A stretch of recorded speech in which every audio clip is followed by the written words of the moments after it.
முன்னாள் ஜனாதிபதி மஹிந்த ராஜபக்ஷ விடுதலை புலிகள் மீது விசுவாசமாக இருந்த தலைவர் என்பதால் அவர்களினால் எந்த உயிராபத்தும் கிடையாது என முன்னாள் நாடாளுமன்ற உறுப்பினர் பீல்ட் மார்ஷல் சரத் பொன்சேகா தெரிவித்துள்ளார்.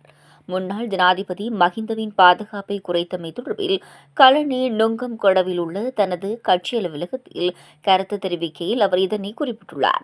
இது தொடர்பில் அவர் மேலும் கூறுகையில் 30 வருடகால யுத்தத்தின் போது முன்னாள் மஹிந்த ராஜபக்சவுக்கு மரண அச்சுறுத்தல் இருக்கவில்லை.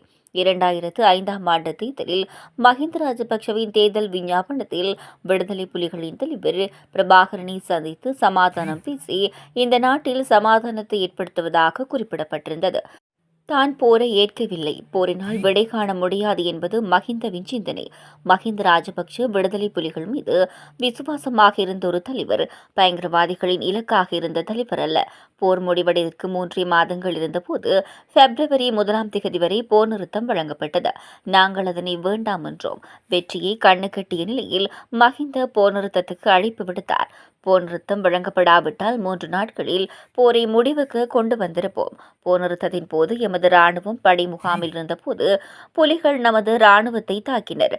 ராணுவம் 3 கிலோமீட்டர்கள் பின்வாங்க வேண்டியிருந்தது.